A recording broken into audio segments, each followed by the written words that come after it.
2010 July മാസം 31 മുംബൈയുടെ പ്രാന്തപ്രദേശത്തുള്ള കേള എന്ന സ്ഥലം. അവിടെ മാലിന്യം നിക്ഷേപിക്കുന്ന സ്ഥലത്ത് അന്ന് അതിരാവിലെ തന്നെ പല സ്ത്രീകളും ചെറിയ കുട്ടികളും ചപ്പുചവറുകൾ എടുക്കാൻ അവിടെ കൂടി നിൽക്കുകയായിരുന്നു.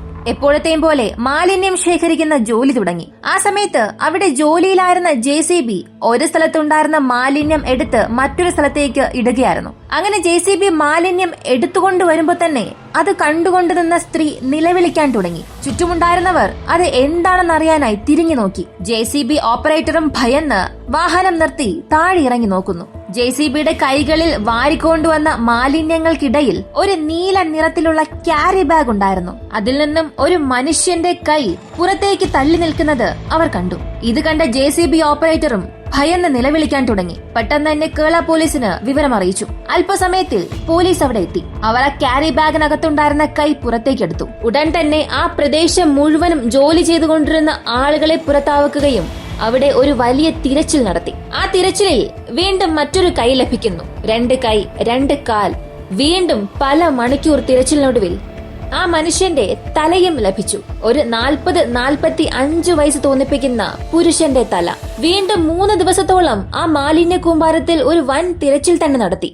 എങ്കിലും ആ മനുഷ്യന്റെ ശരീരഭാഗം പോലീസിനെ കൊണ്ട് കണ്ടെത്താൻ സാധിച്ചില്ല. ഇപ്പോ അവർക്ക് ലഭിച്ച ആ കൈയും കാലും തലയും വെച്ചുകൊണ്ട് തന്നെ അവരുടെ അന്വേഷണം ആരംഭിച്ചു. പക്ഷെ ആർക്കും അയാളെ അറിയില്ല എന്നാണ് പറഞ്ഞത്. അങ്ങനെ പോലീസ് ആദ്യം അയാളുടെ മുഖം ഒരു ചിത്രമെടുത്തു. എന്നിട്ട് ആ ഏരിയ പോലീസ് സ്റ്റേഷൻ മുഴുവനും അത് അയക്കുന്നു. എന്തെങ്കിലും മിസ്സിംഗ് കംപ്ലൈന്റ് ഫയൽ ആയിട്ടുണ്ടോ എന്ന് ചോദിക്കുന്നു. എന്നാൽ പോലീസ് എത്ര തിരഞ്ഞിട്ടും അത് ആരാണെന്ന് മാത്രം കണ്ടെത്താൻ സാധിച്ചില്ല.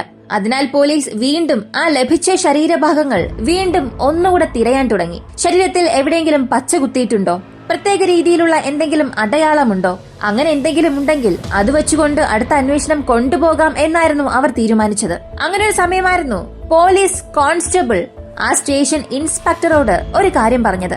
സർ, അയാളുടെ തല നിങ്ങൾ നന്നായി ഒന്ന് നോക്കുക.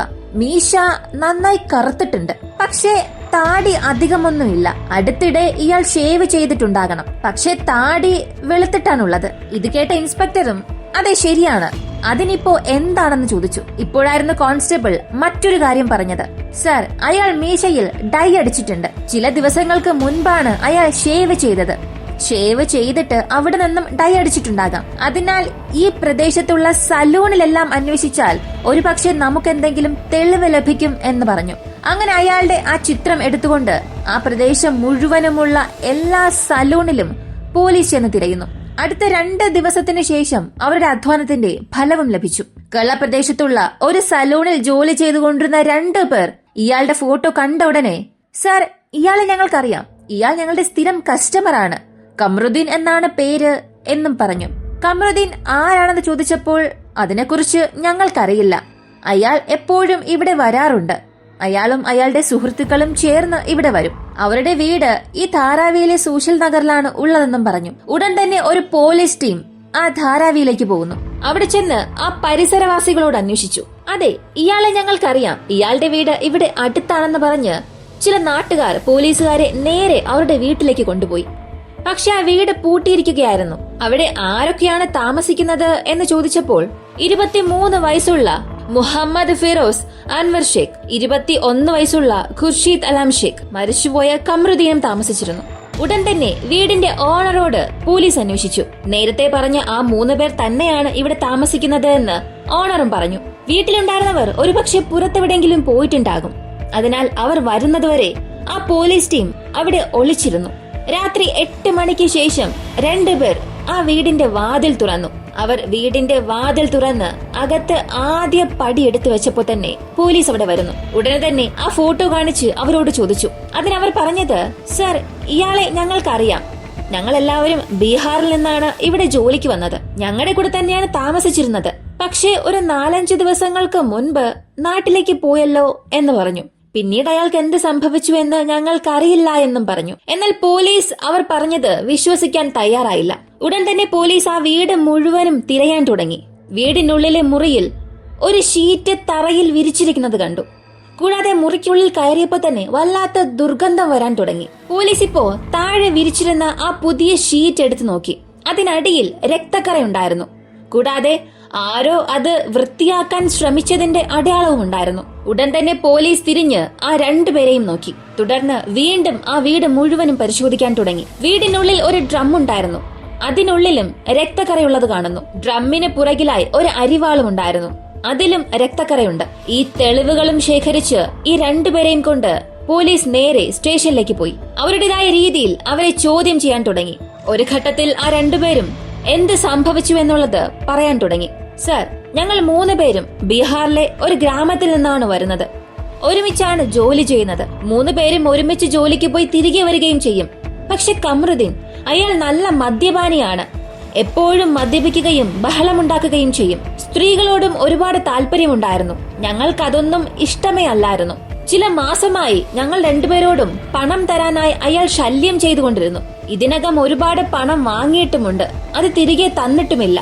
പോരാത്തതിന് മുഹമ്മദ് ഫിറോസിന്റെ മൊബൈൽ ഫോൺ 2-3 ദിവസത്തേക്ക് ഉപയോഗിക്കാൻ എന്ന് പറഞ്ഞ് വാങ്ങുകയും അത് കൊണ്ടുപോയി എവിടെയോ വിൽക്കുകയും ചെയ്തു.